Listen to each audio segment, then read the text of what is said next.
Welcome to today's GIS Knowledge Series on amyotrophic lateral sclerosis, or more commonly known as ALS. ALS is a motor neuron disease that damages nerve cells in the brain and spinal cord, eventually affecting the control of the muscles needed to move, speak, eat, and breathe.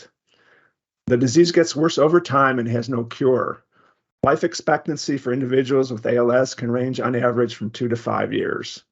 We'll learn more about ALS in a few moments. Our presenters, as you can see in this slide, are Patrick Dolan, Clare Durrett, Danielle Boyce, and Brian Baldwin. Pat Dolan is the founder and lead of the Mappers, a network of GIS professionals, researchers, and advocates dedicated to applying GIS to shed light on ALS. Brian Baldwin, Danielle Boyce, and Clare Durrett are part of the Mappers team, but also have other important roles in the areas of GIS and ALS that we'll learn about in a moment. In today's knowledge series, we'll hear from this impressive team about ALS, the ALS community, its challenges, and the value of bringing data together by geography to discover patterns and relationships to support research and advocacy work. The team will present an overview of the ALS Geospatial Hub and the maps for improving access to care, accelerating research to finding a cure, and advocating for essential policies for the ALS community. They will then announce the launch of the Global ALS Clinic Map in partnership with the International Alliance of ALS Motor Neuron Disease Associations. We'll get to these impressive presenters and their introductions shortly. Here's an agenda for today's knowledge series. I'll be very brief in providing a few more details on the knowledge series in general and on the overview of the GIS Center for Health at the WHO headquarters, so we can quickly get to the main topic. We will have ample time for questions and answers at the end of the webinar, and if you have questions during the presentations, please submit them using the Q&A function in the Teams window, and we'll come back to it. The Knowledge Series is brought to you by the WHO Headquarters GIS Center for Health. The GIS Center was established in 2020 in the WHO's Department of Data Analytics within the Division of Data Analytics and Delivery for Impact. Today's Knowledge Series is the 23rd in a series of presentations sharing knowledge, ideas, and examples on the use of maps, apps, data, and people to make better informed and evidence-based public health decisions more accurately and faster. The first knowledge series was in September of 2020. My name is Brian Kaplan, and I'm a GIS technical consultant in the GIS Center. The GIS Center is led by Ravi Shankar. Ravi's not able to attend today because he's on duty travel. However, he sends his thoughts and apologies for not being able to be here today. The GIS Center's vision and mission are to connect maps, apps, data, and people to support countries in making informed public health decisions faster. Our methodology is through advocacy, service, and capacity development and support. The advocacy includes connecting with others at meetings, events, and conferences to share the benefits of GIS, learn from others, and have the impromptu discussions that can lead to new ideas and solutions. Services encompasses our technical assistance ranging from making maps and apps to assisting other organizations plan and implement their own geospatial operations. Lastly, training and capacity development include online or face-to-face trainings and workshops, weekly open houses, mentoring, and missions where we deploy to assist WHO regions and member states. So that's the GIS Center in brief. Here's information on how to contact us in our webinar feedback survey. We will present this slide again at the end and share this information in the chat. Before I continue, let me thank Joe Bellinger and Inga Van Elfen, both in the GIS Center, for the bulk of the work in organizing and preparing today's knowledge series, and to our presenters, Pat, Brian, Danielle, and Claire, for their extraordinary efforts in preparing and being here today, not to mention their priceless support to the public health community in their ALS work. Okay, back to the focus of our knowledge series today on amyotrophic lateral sclerosis, or ALS. As I mentioned, we have four very impressive speakers with incredible talent and drive. The format for today's presentation is for Pat's team to do the presentations, with Pat contributing in the chat with comments and answering questions. So with that, let me then hand this over to Clare Durrett, who will introduce herself and the others and continue with the formal presentation. Thank you. Great. Can you guys hear me okay? Yes. Perfect. Thank you everyone for joining. I'm honored to kick off this presentation. My name is Clare Durrett, and I became involved with ALS, or as many of you know it as motor neuron disease, when my friend Steve Gleason was diagnosed with ALS 12 years ago. My background has been in policy and public affairs for most of my career, and I've been slowly finding ways to put those skills to use to help find solutions for this disease, which many are needed. Today, our presenters will be talking specifically about our work to use mapping to inform progress in care, what could lead to a cure, and knowledge around the ALS and MND community. Next slide, please. To be very quick. I'm going to start by giving you some basic information about ALS and as it's reflected around the world. You can go to the next slide. And MND is a term that's sort of a broader term for motor neuron disease that includes ALS. Many countries refer to the disease as either one or the other. I'm going to read what's on the slide because it's the shortest description we have for the disease so you can better understand it. ALS is a progressive degeneration of the motor nerve cells in the brain and spinal cord. The motor cells or neurons control the muscles that enable us to move around, speak, breathe, and swallow. With no nerves to activate them, muscles gradually weaken and waste.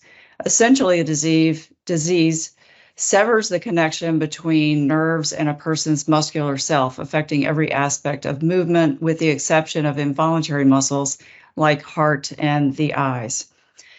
Symptoms vary from weakness, difficulty speaking or swallowing, and breathing. There is no lasting treatment for the disease, and life expectancy without medical equipment, which you heard earlier, with intervention, people can live quite a bit longer with ALS, but generally the lifespan is 2 to 5 years from onset, not diagnosis of the disease. If you can go to the next slide, please. Who can get ALS? Anyone. ALS does not discriminate by age, race, ethnicity, or location. However, most often those between 40 and 70 years of age are diagnosed. Men are diagnosed 10% more often than women. People as young as 8 have been diagnosed. We have someone that we're working with directly who is 16. Having said all that, we also know there are inequities in access to care, and ALS is a diagnosis of exclusion. So we believe that these numbers are only skewed for those that have been diagnosed with the disease.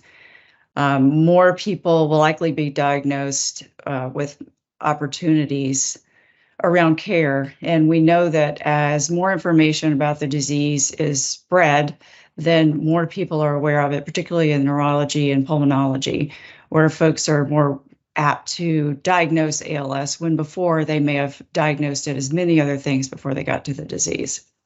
We can go to the next slide.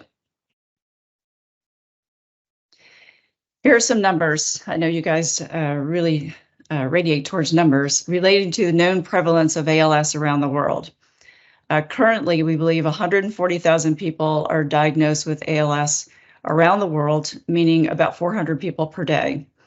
As I mentioned in the previous slide, those numbers come from established ALS or MND associations that track diagnosis where there are clinics or specialized medical care. Additionally, if there was a treatment for ALS, which we hope there is soon, that would extend life by potentially around 3 years. Or at least if there was a treatment that helped extend life by 3 years, the numbers would rise to about 1 million people around the world living with ALS at any given time. And that's only a 3-year extension of life. While these numbers don't seem remarkable in comparison to many other diseases and health issues, I'll add a little bit about the disease to give you a more complete picture. My boss, Steve Gleason, always tells me to get the depressing stuff out of the way. So here goes. As I mentioned earlier, the average person only lives with around 2 to 5 years upon first symptoms, unless they choose mechanical intervention like Pat, Stephen Hawking, for instance, or even my boss, Steve Gleason, who has been living with the disease for 12 years. Only about 10% of the population in developed countries are able to access this sort of intervention. It's simply not available for many people, and it can cost up to $250,000 a year to live with the constant care that you're needed to have mechanical or medical equipment intervention. And because of the fast progression of the disease, families in developed countries are caught in a tsunami of emotions, lack of information, little access to trials, the cost of the disease, the need for increased care as the disease progresses. And now imagine families in areas where there is little or no information. And despite a dramatic increase in ALS research around the globe, ALS is still decades behind in comparison to other neurodegenerative diseases, but that is improving. If we can go to the next slide. And I apologize, I know this is a lot, but I'll give you a quick overview of why and what we're doing to solve some of the problems mentioned above. We started this collaboration because we wanted to create a better platform to understand where people with ALS are in the United States, to identify data deserts where we believe people are not being counted, to help provide knowledge for better care, and to create a pathway for outreach for those not counted. That can't be understated. We can't help the people that we don't know where they are or that they're not being counted or helped. Currently, there are a few areas around the world where comprehensive data on the incidence and prevalence of the disease, including the United States. There are twice as many countries with almost no data. We go to the next slide. Having these conversations with you could ultimately help provide better data and information about people living with this disease around the world. That knowledge would empower researchers and care providers, expand and build models to increase quality of life, better treatments, and ultimately a cure. And next, and my final slide. These are some of the partners that we've listed on this slide. We've worked with many of these people, and the slide's just not large enough to list all of the people that we are partnering with. And we thank everyone for all of their input, the CDC and the group that we're talking with now, the group I work for, Team Gleason, ALS Association, ALS M&D, all those folks are really contributing to help us get this information out there. I'll kick off the rest of the team. As mentioned, we call ourselves the Mappers. We are made up of GIS professionals, researchers, and advocates using GIS to serve the ALS community. Our Mapper team for this presentation is led by Pat Dolan, which we've mentioned before. Pat is living with the disease and also our driving force behind this incredible knowledge base. We like to think of him as the Wizard of Oz.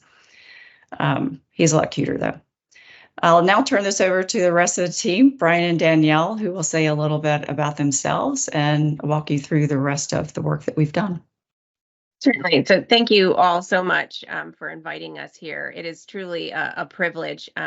I have a master's in public health, so I'm among my people here, and really a dream to come true. So thank you again. I am a researcher, and I'm also a patient advocate. My background is in data science, and I'll tell you a little bit more about my journey from epilepsy to ALS and to working with Pat and these amazing mappers. I'm on faculty at Tufts University, and my focus right now is in real-world data and Odyssey OMOP Common Data Model. And my name is Brian Baldwin, and I'm a lead solution engineer at Esri. And I focus on higher education. So how did somebody that focuses on higher education, working at a GIS company get involved in this? So I met Pat about 10 years ago and consider him one of my, best friends, and it was honestly has served as a mentor to me for, a long time since I first met him. And so that's really fueled my passion to bring geospatial and mapping and analysis to this cause. And so with that, I wanted to then lead into an introduction for Pat. So Pat has been a GIS professional for over 33 years now. And in 2016, he was diagnosed with ALS. And after the diagnosis, he wanted to use, these 33 years of GIS experience he had to help the battle with ALS. And now he can no longer move, eat, speak, or breathe on his own, but he can still continue his work as a GIS professional. And over these past 7 years, he's still created hundreds of maps to support legislation, research, and also kind of this search and battle for clinical care, which is a big part of the story we're going to tell today. And this is all thanks to the eye gazing device that he uses with the support of Esri, as well as Team Gleason. So before we get to some of the demonstrations, Pat asked me to read through his ALS journey and why this work is so important and critical to him and to this larger community. So everything else I'm going to be reading in this next introduction is Pat's voice. These are his words. So in 2016, at the age of 46, in February, this is when Pat's ALS journey started. It started when he was on a trip during his morning. He was starting to trip during his morning runs. I thought it might be a pinched nerve and scheduled an appointment with my primary doctor, who noticed that my left leg had atrophied. So the doctor sent him to a neurologist, and after a series of exams and tests, which included MRIs, blood tests, and 3 painful EMGs, I was diagnosed in July with ALS. I was extremely fortunate to have a quick diagnosis because the average time to be diagnosed with ALS is between 6 and 12 months.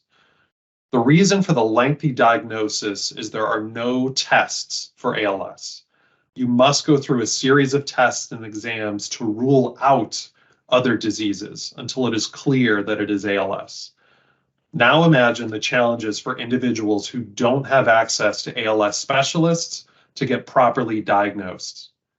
People suffer needlessly because they didn't receive treatments and therapies to slow down the progression, and they can die quickly without realizing that they even had this horrible disease.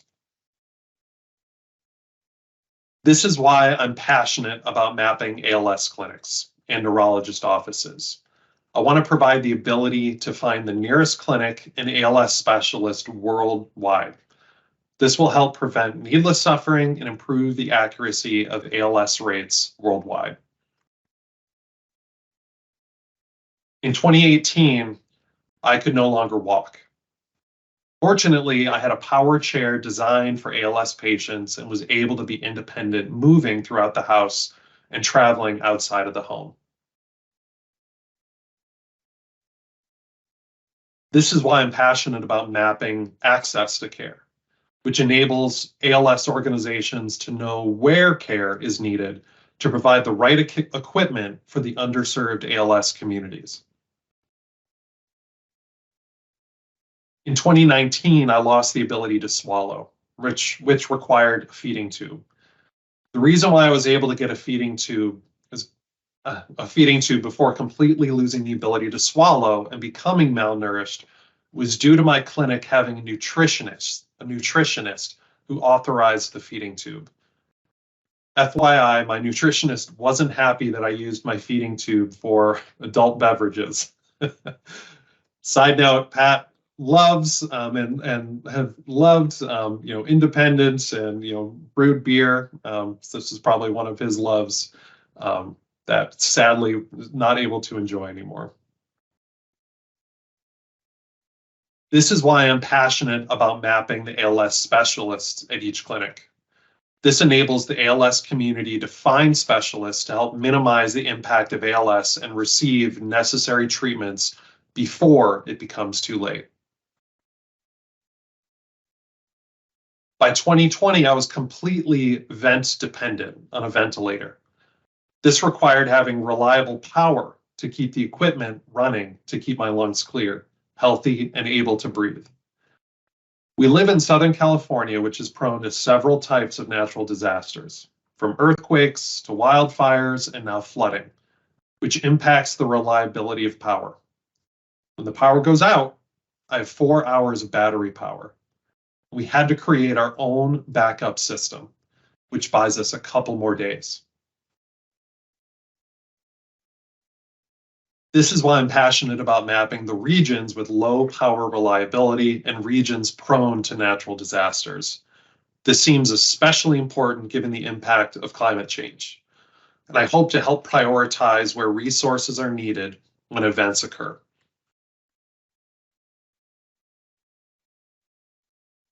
One of my key moments along my ALS journey is meeting other people living with ALS.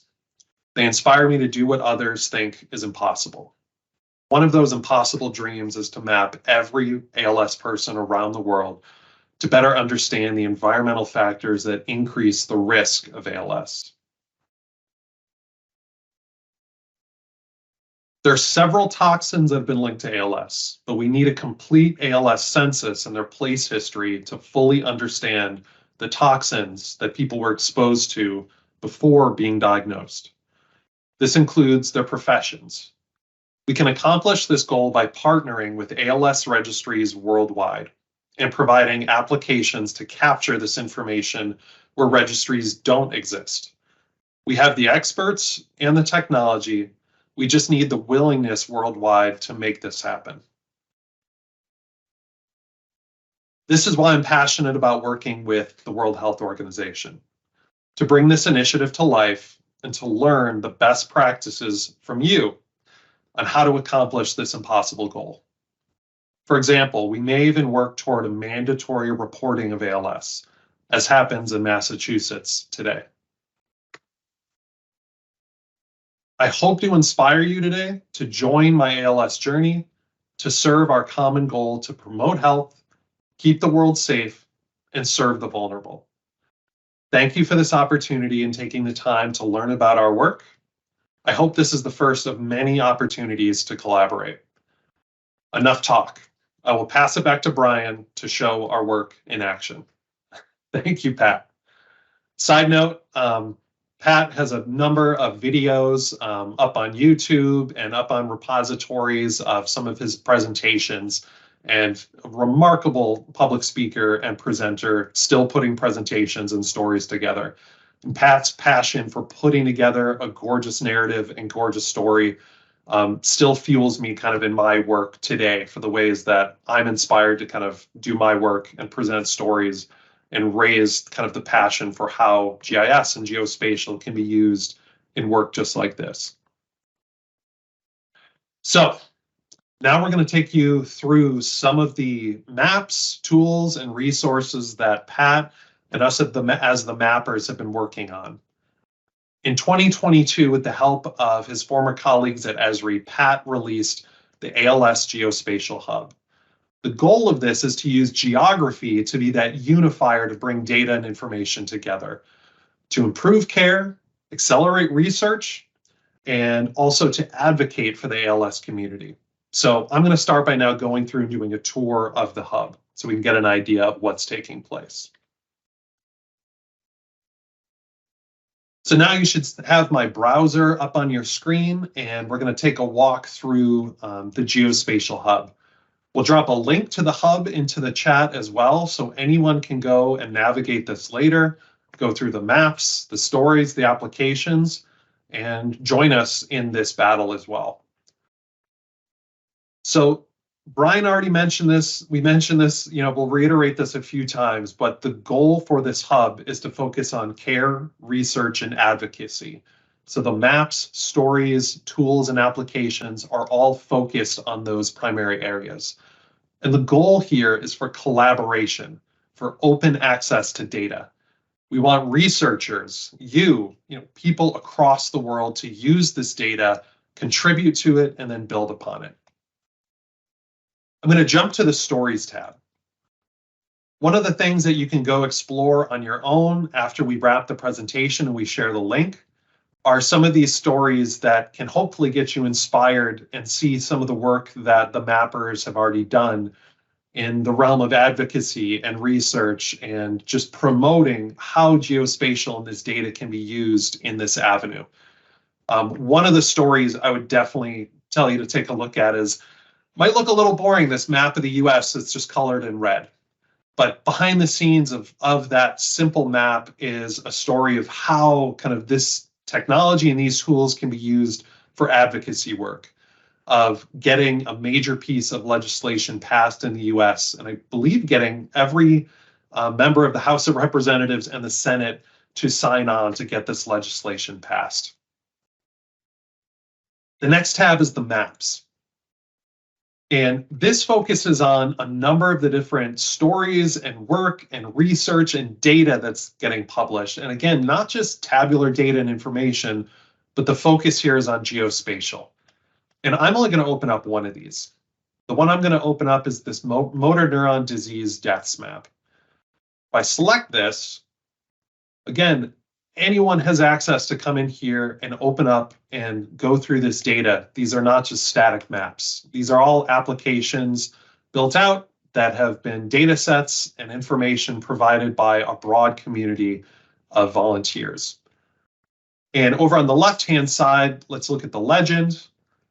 And we can see here now very quickly a story that was honestly not even clear to researchers until very recently when we started to map this information, of how much these death rates vary just by geography. And you can see the areas colored in the darker blue: Minnesota, Montana, Maine. Focus here on the US, but we want to have the same story and a global picture of this information. To go back to Pat's goal of our outreach to WHO and this community, we want the same kind of research and information to tell a global story of what this looks like. So go please peruse and look at all of the maps and information that are out there. So it's not just about us. The major goal for this work is to pull together a community of individuals to work as advocates and work as researchers. And we list on here just a few of the participants, and we already showed a slide earlier that showed kind of the broader coalition of partners. And honestly, I'd love to see the WHO's logo featured on here as well as a major kind of stakeholder and advocate and participant working with us. And lastly, there's the broader community, but behind the scenes at the mappers, there's a wide array of GIS professionals and other volunteers that are contributing to this. As I scroll down, there's a broad array of people here listed, including myself and a number of others that, I don't know how many hundreds of years of experience we have here behind the scenes, but it's a broad array of people that are contributing their time and their talents to see how we can kind of advocate and also use this information for research. So I gave you a quick run through of this website, and we will drop the link. You have the ability to go look at this, explore it on your own, see the maps, see the data. And I'm going to step a little bit further into this. And so the next thing that I wanted to do was go through a story of kind of how Pat got started with this and really started to uncover some of the uses of data. I'm going to walk through this story map that was built out called Patterns of Care. This, again, is listed on the hub site that you'll have access to, so you can go get access to the story map at any point later as well. And these are Pat's words, so I'm going to read this quickly. So this work started shortly after my diagnosis in 2016. Prior to my diagnosis, I worked at Esri for 16 years as a team lead for utility solutions. My responsibilities were to gather user requirements, develop solutions that enabled utilities to improve operations. While I was attending my first ALS clinic, I met patients traveling more than 100 miles to attend a clinic. And I immediately thought that we needed to map ALS clinics to understand the issue and find a way to minimize the drive times to clinics. These are some of the same problems I've worked on my entire career, just a different industry to apply that spatial analysis problem to. Eventually, we had so many maps that we launched the hub, and it gave us a place to develop and host apps to support this community. This photo was taken during one of Pat's clinic days at the Loma Linda ALS clinic in California. He was explaining his work to my neurologist and the medical students. So all of the maps and a lot of the ones that I just showed in the hub were built out by Pat using the eye gazing technology. Lastly, a special thanks to Team Gleason for their investment in eye gaze technology, which has allowed me to continue my life's work in the ALS Association, specifically Mari Clark, Lori Banker, and Audrey Futterman for their collaboration on the ALS clinic information. Excuse So me, Brian. I'm gonna. Oh yeah, just go ahead, to Brian. mention that if you're not speaking, please turn off your camera and your mic. Thank you. Awesome. Thank you, Brian. So that started Pat on his journey to see how spatial data and spatial information could be used to help advocate for patient, for care.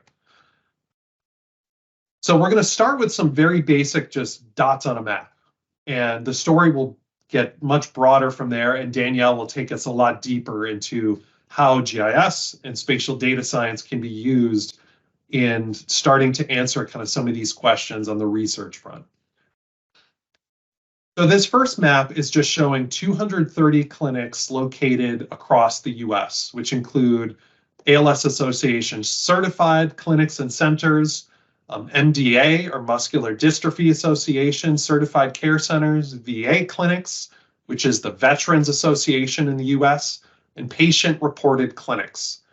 So this number does not include, other neurology group practices and solo practitioners. This data has come from a range of different locations, and we're constantly updating this map and information. And just briefly here, you can see where some of these gaps in care might already start to pop up. And we'll dive into that a bit deeper in the next maps. So here are certified clinics, those that are ALS-SA certified. So where are those associated with specific ALS Association chapters? You can see here some of the ones that are certified centers, affiliated clinics, and showing those associated with their specific chapters in each state.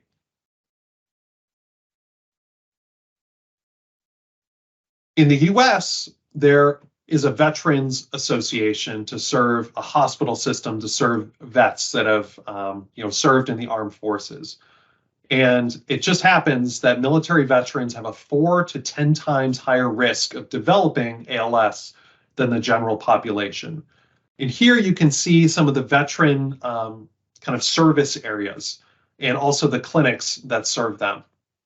And all of this data in the map is interactive. So anyone can come to the story map, click on this data and information and see how many veterans are in these service networks and how many different clinics and associated centers are located there. Here are the MDA care centers. There's 47 of them located across the US. The Healy ALS platform trial clinics. So this is showing locations of clinics that are trialing multiple different therapies to see what can work really rapidly. So where are those located across the US? For me, this is probably the most powerful map that starts to dive into how geospatial can be used to begin to answer some of the problems of access to care. And all this map is showing is those clinic locations, and the purple dots you're seeing on the map are cities across the US. The red are drive times of 90 minutes. So in just a few seconds, you can start to see those gaps between cities in the US and the kind of access to clinics. As many of us know, getting in the car and driving for 90 minutes for an average person can be a pain, and is something that is not easy to do. But as you are starting to try to go to access care and clinics and make weekly visits or get in the car, it can get very, very difficult. And something that's more than an hour of a drive time can become even not bearable for somebody to do. And so now they don't even have access to a clinic.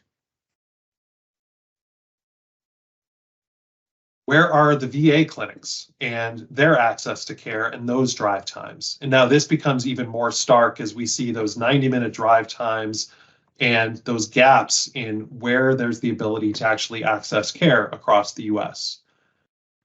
And just a reminder, the point for showing all these US-centric maps is our goal is to build the same story out for the globe, for what access and gaps to care look like for clinic locations and where people are located across the entire globe. Here are those Healy ALS platform clinics that I mentioned earlier. And again, the lack of access for people to get to those with a 90-minute drive time. And here is just that map we looked at earlier, that 90-minute drive time and where those gaps are for people to try to get access to those. And Pat put in the notes here, imagine driving 3 hours to attend a clinic, which can last 5 to 7 hours, because you'll meet with a neurologist, a respiratory therapist, an occupational therapist, a physical therapist, a nutritionist, mental health therapist. And after the drive home, you've put in an 11 to 15-hour day. So for many people, this becomes, something that is a complete gap for them to be able to access any kind of care. Next, we have a couple of maps to highlight additional geospatial information we can start to pull in. So we have dots on the map to show clinics, we have drive time information, and there's all of these additional data sets that we can look at in the US as well as globally to see additional, barriers to getting care. One of these data sets is one that is just showing transportation. So those darker areas on the map are showing a likelihood that they do not have good access to vehicles. So now we're seeing, the ability to have that 90-minute drive time coupled with, maybe they don't even have access to a vehicle to enable them to get to care. So those two factors together are a population that is even more impacted by these gaps. The next map is showing in the US health insurance. So we can map out where clinics are, where they have access, as well as who has access to health insurance. Income. So now we're looking at the average income, median income for households. The areas that are darker in color have a lower income, kind of showing that barrier, coupled with the locations of clinics. English as a second language. So English is still the primary tongue spoken, as primary language spoken in the majority of health facilities. That obviously differs by location. But for many, second language speakers that either are using Spanish or French or a native language as their primary means of communication, this can be a major barrier for them. And then the last data set that I wanted to show is internet access. So for those just to understand and get access to this kind of information, where they have barriers, or to even understand where clinics are and where they might be located, what kind of gaps might they be experiencing? So hopefully I didn't overwhelm you with all of these maps and all this information related to the types of care and the types of data that we can start to map, to analyze and understand. Really Pat's journey on his passion behind wanting to bring spatial and geospatial data to solve this problem.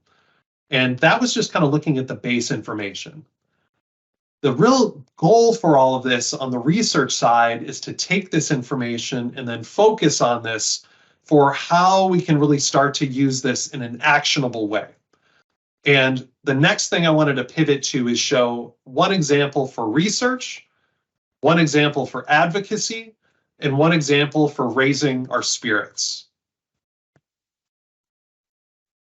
On the research side, this is a dashboard that was put together to focus on toxic release inventory Superfund sites, as they're known in the US. And what you're basically seeing on the map are three different things.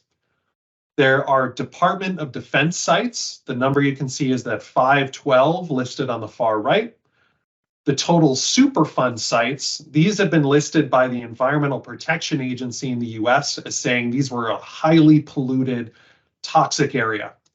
And then the bottom number is showing a toxic release inventory of where there has been a release of toxic chemicals or a toxic plume. And on this map, as I zoom in, we can now see this correlation or this overlap between DoD sites, Superfund sites, and the toxic release inventory, along with, if I scroll over on the left, a data set we looked at earlier, which was the M&D death rate.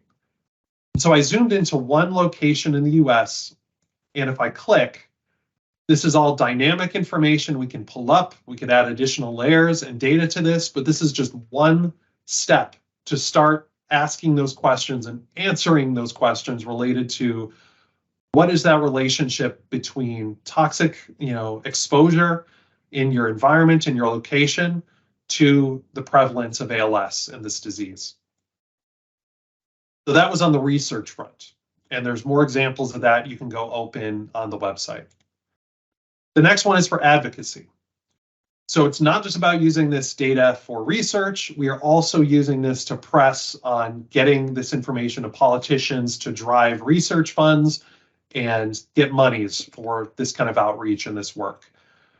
The map you're seeing here is showing in the US a breakdown of the House of Representatives as well as the Senate, the two houses of Congress, and who has signed on to be an ALS caucus member. Those that are listed in orange are showing the people that have signed up to be an ALS caucus member. And this map, importantly, let's go into Minnesota because we saw, the prevalence of those DoD sites, et cetera, there. And now anybody from the public can then click on one of these House of Representative areas, see who that politician is, and now click to go directly to their Twitter or X account to then tweet at them or directly get in touch with them.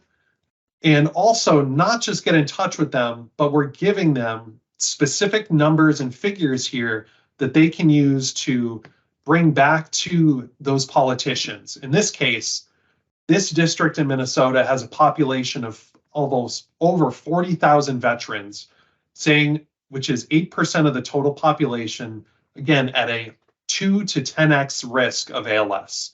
So that specific data can now be used to bring to that politician that is directly related to their constituents.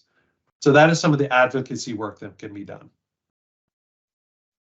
We're also building these applications and maps out to help raise our spirits. And so this is an example of using a partnership with the Ales for ALS, Ales being, beer. And the job here, the goal is to show the ways that we can promote how local breweries and local organizations can also use their marketing and their PR to help, drive research dollars and monies towards this. And so I'm going to search for my address in just north of Boston. There's my address I just put in. And now anybody in the US who goes and searches can now see what specific breweries near them are putting monies towards this cause. So I'm going to pivot. We just looked at a number of different things related to research, to advocacy, and raising our spirits. And there's two main projects that we want to focus on of the work and that I want to give some demonstrations of.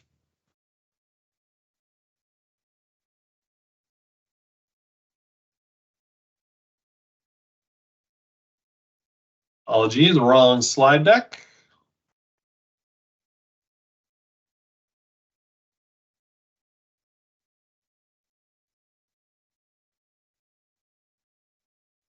So one of the things we wanted to highlight that you saw in the hub and through the maps and the advocacy in that work is that we're trying to focus on using the hub as a platform to develop solutions for the ALS community. So one of the first solutions that was developed was focused on patient advocacy, specifically on care being received at clinics. ALS is a progressive disease that impacts your ability to move, speak, eat, and breathe. So to help manage the loss of function, ALS patients attend an ALS clinic every 3 months. ALS clinics are multidisciplinary, which means it brings together a team that typically includes a neurologist, a physical therapist, occupational therapist, a respiratory therapist, nurse, dietitian, speech language. People living with ALS are dependent on the care they received to maintain a high quality of life. However, not every clinic provides the same quality of care. And education on the latest therapies, bedside manners, all of these things impact the quality of care. And as was stated earlier, with how quickly the progression of this disease can move, ALS patients and their caregivers are battling just to get to a clinic, never mind understand what kind of care or information they might be missing when they get to that clinic. And so how can we better get access to that information as quickly as possible? And so that steps in at the start of 2023, we launched the ALS Clinic Advisor, which provides a platform for the ALS community to locate, review, rate, and add clinics. And so the solution is really that this advisor is made up of 4 applications working off of one kind of GIS data set, which has clinic information related then to clinic surveys. So after we locate those clinic locations and we have those located across the world and the globe, which is our goal for the global one, we can then have patients provide surveys for those clinics to then build out what this picture looks like. So this all starts with an advisor survey, which lets patients and their caregivers rate neurologists, therapies, clinical trials, all of the pieces and parts that go into the entire process of working through and working with this disease. So part of this survey is asking individuals to rate their clinic they've attended in the past 24 months and to take the survey twice a year to keep those ratings up to date. So let's do a quick demonstration to look at this survey and look at how this works.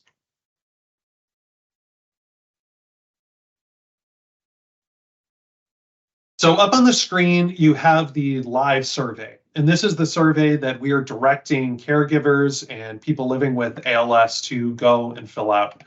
And I'm not going to walk through this whole thing, but I just want to show how kind of complete this is and how much information it offers. So first, someone would come in and select their state. In my case, I am in Massachusetts, so I'm going to select Massachusetts. And the power of this is in its directing users to just the information they need to fill out. So you can see here, it's now selecting clinics that are located just in my state. I can select my local clinic, select who I am, and as I scroll down, we want to capture a lot of information related to their experience living with the disease and their experience as caregivers. Their most recent clinic visit, years attending, are you still attending this clinic? And as I go down, information related to their specific neurologist. And I'll collapse this one because you can now see all of the additional information that's getting captured here related to clinical trials, related to the administration of the clinic and equipment, their loan program, et cetera. So this includes dozens of different points of data and information that we are trying to capture to assess, what kind of care is taking place. And so after we've captured all of this information, how is this presented? How does this data then roll up and go back to users?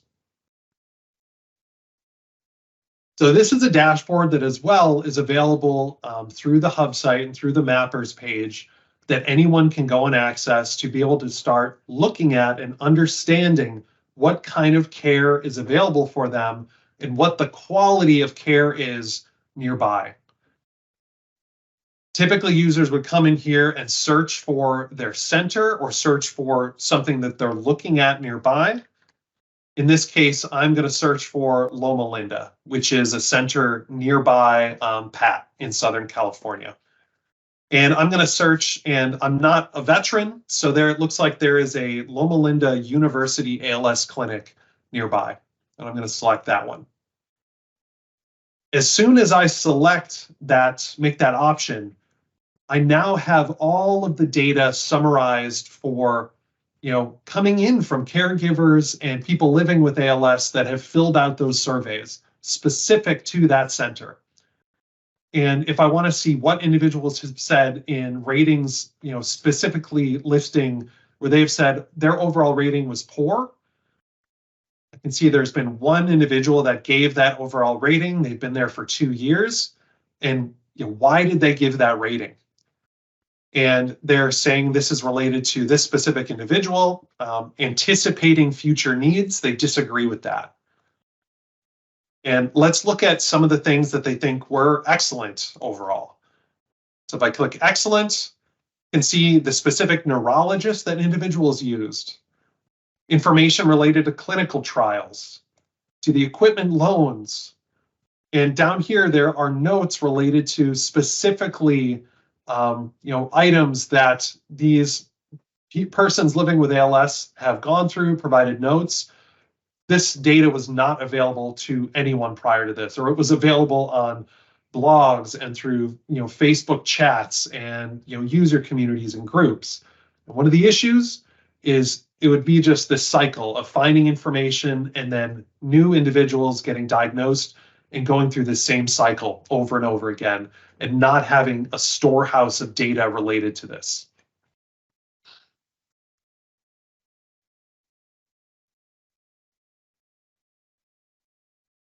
So what are some of the insights we were able to pull out from some of these surveys?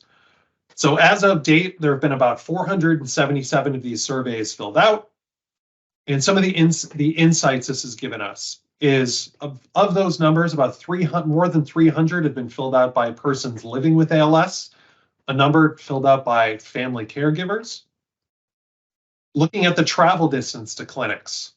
So here we can see that red bar showing us this has been filled out. The majority have been filled out by those living, under 30-minute drive time to clinics. But the next highest number are those living at a greater than 90-minute drive time from clinics. The ability to have access to clinical trials. So does the center provide education on current and upcoming clinical trial opportunities? And this gives a very stark picture where across the board, it's almost even, saying that those locations either provide, yes, enough information, or a lot of individuals had said they disagree or strongly disagree that information is being provided. This insight do they refer to other clinics that offer clinical trial opportunities? The vast majority of respondents have said that they disagree or strongly disagree with that, or it's not applicable. So this is not taking place. And so why isn't it? So all of this has been made possible by a number of individuals and this broad community. So the main purpose of this has been to advocate for patients and to advocate for caregivers to ensure that people have the information that they need to make choices. And so this leads us to the last demonstration and the last thing I want to highlight before handing it over to Danielle. And the thing that we want to focus on is all of this data and this information you've seen thus far shows a very US-centric picture of research, advocacy, and care. And our goal is to broaden this and build an application out that shows this as a global scope. And so this leads me to the Global ALS Clinic Locator. So quick note, a lot of the points we have on here for the global clinics are in as test locations. So we have those to kind of paint this picture. But we want to work with you. We want to work with other global organizations to fill this out. And we're also in the next week going to have a number of the actual locations added into this application. So the goal for this is to let individuals see where clinics are located near them. And any individual can come select on the map, drop a pin, and see what clinics are located near them. You know, which ones are located in the vicinity. It also gives you the ability to add a clinic. And so this application could be shared with anyone to let them come in, select their country, in this case, Belgium. And if they don't see their clinic listed, they can select other and then enter it in. So we can now capture this to let others fill out surveys and fill out information related to the care they're receiving at that clinic. And then lastly, can also come in to then filter clinics related to the types of services, the types of care, the types of trials that are being offered at those locations. So this is not just a US-centric story. This is a global picture and a global story that we need to build out, and we want to broaden the scope of the partners and the relationships and the people we're working with to tell this global story. So we want to keep all of this focused on not just the care, but mapping these clinics worldwide to create an ALS registry.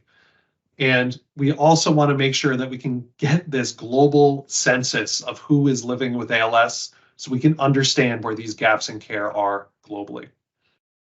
So with that, I'm going to stop sharing and I'm going to pass it over to you, Danielle, to start diving into some of the other organizations that we have worked with and how we've started to dive deeper into some of the spatial data science and ways that we can look at the research side for looking at the relationships between ALS and those driving factors of what's causing this disease. Wonderful. Thank you so much, Brian. That was a really perfect segue for me, and for me to talk about the work we're doing with the CDC. But one of my jobs, as always, is chat reader, because Pat, as we mentioned, communicates with his eye gaze technology. So we stop everything and read the chat when we have a contribution. So Pat says, one of our key requirements for the maps, apps, and surveys are eye gaze friendly. Yes, meaning that if we use an eye gazing device, you can easily access and use the content on the hub. This video shows how I use my eye gazing device to create maps. And that is so important and such an education for me working with Pat and team. Okay, so this you should be looking at, it says CDC slides. Yes, okay. Yes, we can see. Perfect, thank you. So thank you again for having me here. And as Brian mentioned at the beginning of the presentation, I am a researcher, but I didn't really start out as a researcher, at least not working in the role that I'm in now. And so my focus now is bringing data science and biomedical informatics tools to really smart people with great research questions and solving these wicked problems, some of which you saw today. As I mentioned, my background is in epidemiology, and 13 years ago, I was working at Johns Hopkins as a data analyst, like maybe many of you here in the audience. And I was working on really exciting projects, but I didn't have a personal connection to the projects I was working on. I just knew they were important. And I was happy to do that. But then my son Charlie was born with a rare and catastrophic form of epilepsy. And so I then became, like many parents, and some of you may be, a part of a global community in rare disease. You know, you realize how little a border matters when you're trying to get information for your child. And working in that international community, it was an eye-opener. I learned things that I was not taught in school about some of the challenges and access and finding care and all of the things that Brian, Claire, and Pat have explored here today.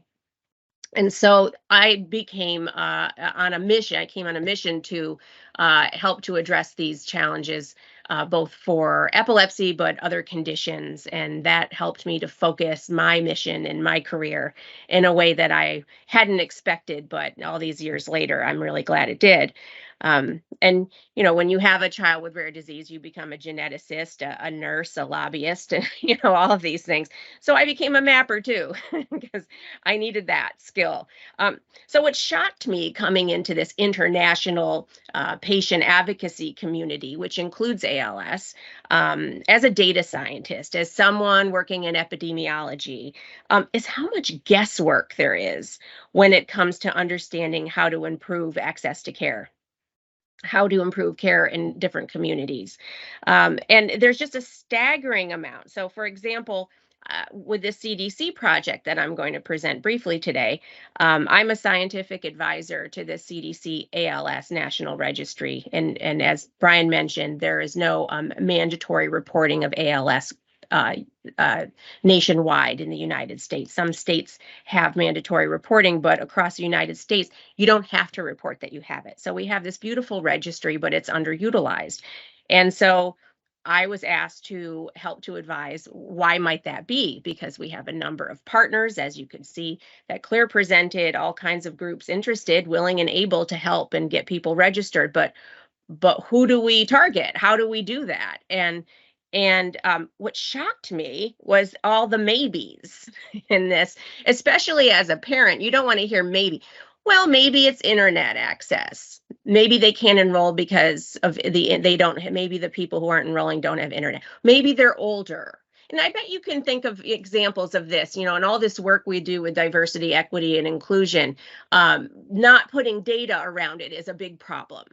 And so what I realized quickly as an advisor to this registry is they needed Pat Dolan, because I had watched the work that Pat and team had done with the Act for ALS, that legislative work, with the amount of precision we're then able to bring to a problem. And what a problem it was. How do you get everyone in the country interested in this particular legislative act and get it passed? That's really quite a remarkable task. And with a very small group of advocates, many of whom are using eye gaze technology, you know, how do you really target and use your resources as the best you can? So I realized this was a project for Pat and company. And so so we have all of these maybe questions, and we decided, all right, and this is what I'm going to present here. How can we maybe take some of those maybes out, and how do we look at these issues with some precision and using these tools? And really, it's the perfect tool and then some, especially with the Esri software, which brings to us demographics and other characteristics of the communities that can then be pulled into this story. So the main questions that we had with this project, which, by the way, we'll put a link. I think Pat has a link to the presentation so you can see it in great detail. I won't go into great detail. I just want you to see the possibilities. But the main goals were, where are people enrolling and not enrolling? What are the characteristics of those who are and are not enrolled? And can we use GIS to explore these environmental exposures that might be related to getting ALS, and residential history, where folks lived over time? If we know that, can we overlay that somehow with existing data and start to generate hypotheses? And the answer is yes, we can do that. We need more data, and we want to do this on a global scale. So the first thing we did, this is a subset of the ALS patient registry where folks provided residential history. We geocoded the records to get latitude and longitude coordinates in the cities, and for those who listed their place history, so places that they lived. And so these are the places that were lived. So we had 23,000 place history records from 4,000 registrants total. And these show the registrants from around the world. So that was something we didn't know before we did this, right? We couldn't really visualize it. And here are birthplaces. And then we looked at where did they live before diagnosis. So we knew the diagnosis date or thereabouts. So we were able to take the residential history and divide it pre and post diagnosis, because obviously if there was an environmental exposure, we would be interested in where they lived before the diagnosis. And so then we looked at the location. Where did they live at the time of diagnosis? This is obviously useful for lots of different reasons, to know where they lived, and it goes to access to care and other things as well. And then where did they live after diagnosis? Again, useful information for a variety of purposes. And each one of these, as you all know, you're all professionals in this field, could be its own project, right? Just fascinating. And this is that drive time. So doing an analysis of drive time, but this is project based. So this is an actual data set with actual people with ALS. And this is, this is going back to the agency, who is now able to understand better their data and what they can do to improve it. So 51 minutes was the average drive time to clinic among those who registered and provided the residential history data. So that is helpful to understand, is it maybe greater for those who did not register? So again, this is the access to care, but this is with the actual CDC patients. And so 16% of registrants must travel 90 minutes or more. And those are the people, again, who actually registered. So where is there a bias, right, of those who did not register? Is it more for them? Let's see. There we go. So the years lived at location. So we calculate the number of years that each person lived at each location. And then we use tools to summarize that by the size of the circle, the number of years that people lived at the location. So again, just another tool that we can use. We also map location for each person lived at the time of diagnosis, symbolized here according to the year in which the person was formally diagnosed. So we can kind of bucket the year diagnosed a little bit, and you can see quickly that there was someone diagnosed a really long time ago. So, of course, I wonder, is that an outlier or not? So that's interesting too. Age when diagnosed. Self-explanatory here. So, and then here are the pre-diagnosis locations. So I'm sure your wheels are turning. And as you go through these and as you see these, how could we do this in your data? How could we do this internationally? What could we use with the data sets that you have available to you? And different diseases, but here we focus on ALS, but we say that's just the tip of the iceberg. So the same people who need ALS care, the same clinics where they're treated would be clinics where they might be seen for epilepsy or Parkinson's or Alzheimer's and so on. So they're tackling this as a pilot it has global implications. So the density of pre-diagnosis residences. So another way to represent spatial patterns is with density maps. So like this one, in the red areas, there's more reported residence locations per square mile than in the green areas. So this maps helps us to see overall national pattern or international pattern, if we did this internationally, of the place histories. And again, when you pair this with researchers who are already working in some of these areas, that's when the real magic happens, because now they can see some of their hypotheses, might be building out more and more and more as they see this on a map. It's really quite something. And so then a hotspot analysis was performed, and many of you are probably familiar with this. And it's a spatial analysis methodology that finds statistically significant, patterns in the distribution of a data set. So red areas are hotspots, areas where the density of reported residencies is greater than average and is statistically significant. Now, remember, this is not a census, which is what Pat's goal is to have a global census. And that's one of the challenges with this data set. So it could just be that, this is where the clinics are that the people were more likely to enroll in and so on. So, but the point is, this is the kind of methodology that's available, and GIS professionals can bring this to the research. And so, given the fact that the causes of ALS are unknown, but we have some hypotheses, right? We have some work being done in what may be causing it. It's extremely valuable to be able to map things like proximity to coal power generating plants, these data sets that are available to us that we can use and work with researchers and help to work on their hypotheses around the causes. The EPA, Environmental Protection Agency in US, collects and makes available many data sets dealing with environmental information. So we can overlay toxic release inventory, all kinds of things. And some of these are available based on the time and the density during the time in history. So you could overlay that with when somebody lived in an area or how long they lived in an area. I think we show that. So Resource Conservation and Recovery Act sites, just another data set where you could overlay that with data that you have on the census. So annual usage, this is what I was referring to, of pesticide X. So this shows you how much kilograms per square mile of any given pesticide was used over time. And so if you know the residential history, you can get a sense of just how much exposure there was. And so the more data we have, the more partners we have, the better these tools are, the more useful they are. And the potential exposure to pesticide X. So this will tell you if you lived at this place, how high or low was your potential exposure.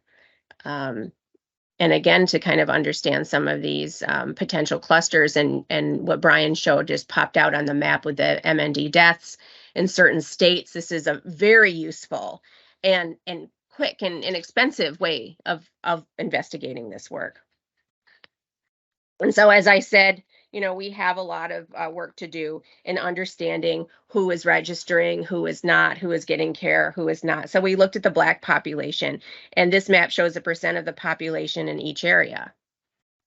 And so these are the tools that that Esri has with the software that links to census data and other data sources, so that you can understand what's going on and then overlay that with the data that you have.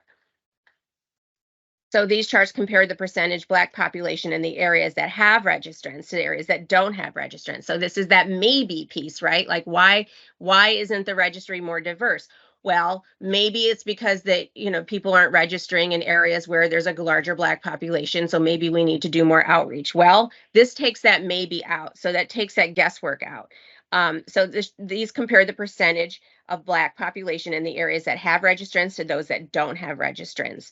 And areas without registrants have more Black residents than areas that have registrants. So this confirms that the Black population is underrepresented. So no maybe, right? There's no maybe here. It is. It's on the map. We have the data to show it. So GIS can help us identify areas to focus efforts to enroll more Black participants. And it also showed us things that weren't true, that weren't so. So we found that internet access didn't seem to be an issue with areas without registrants. So it must be something else. So now we don't spend our money worrying about that.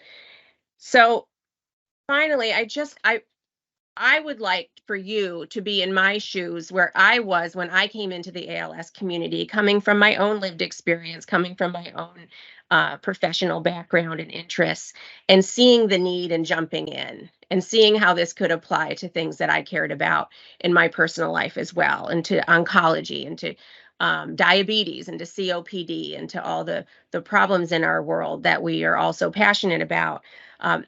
We are asking for collaboration in any way that you can provide it. Anything that you can do to connect with us, to come to our webinars, to give us advice, to read our papers, to work with us on data sets. We are open to any and all collaboration. This is really just one big open community, and I encourage you to join our journey and be as excited and passionate about this work as Pat. Thank you.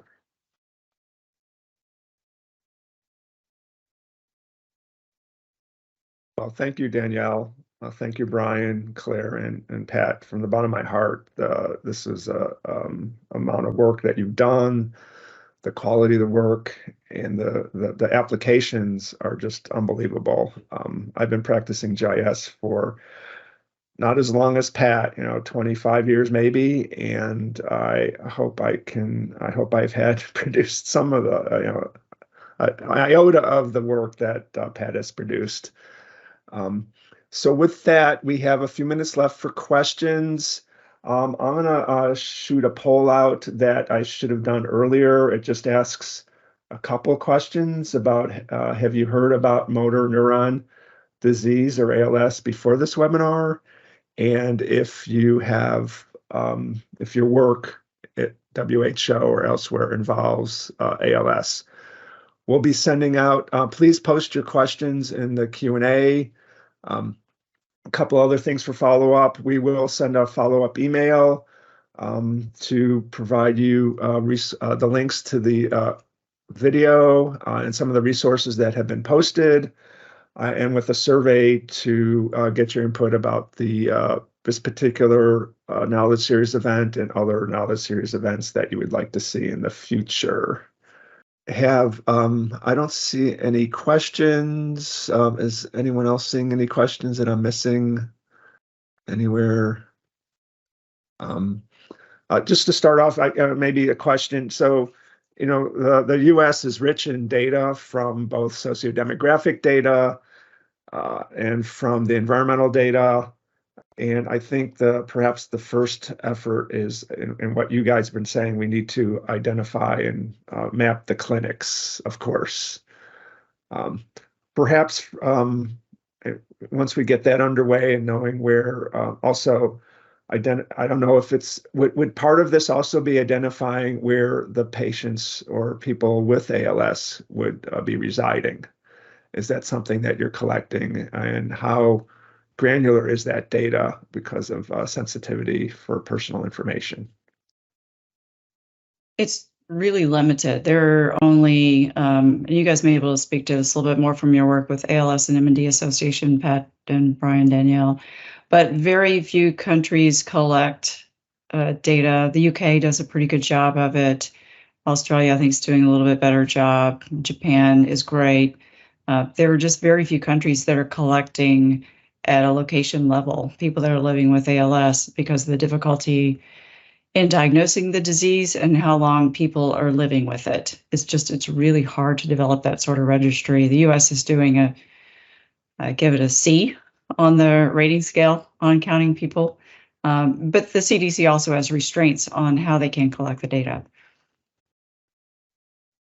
So if I wanted to crowdsource my location, is that something the hub has a place for? Yes, and actually we have talked about this. When someone is diagnosed, a lot of people want to help.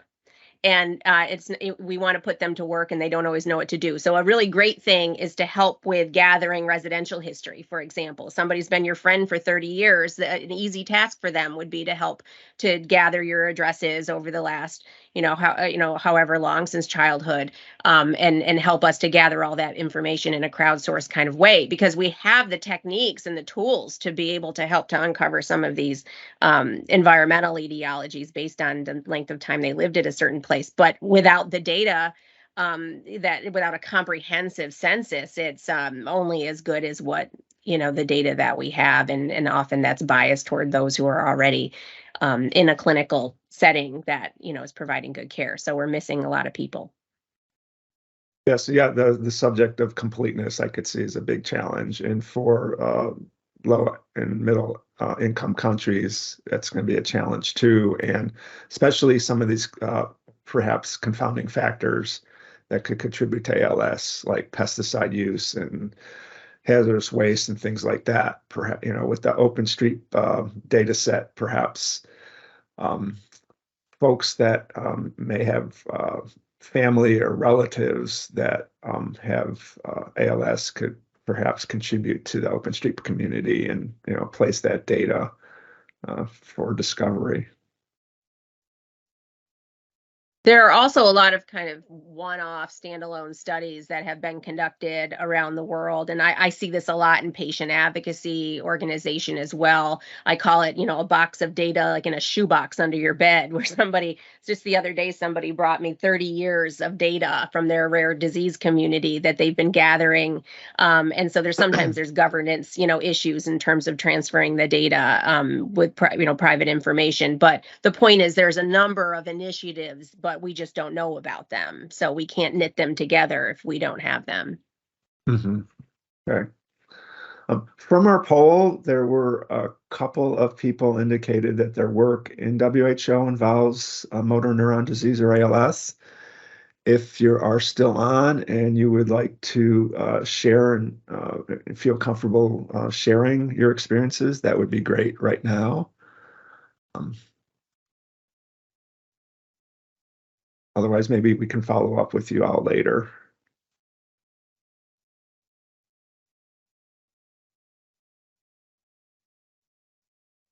Again, I don't know how long I should pause before saying that I think we have no questions. I'm sure there's lots of people thinking about this and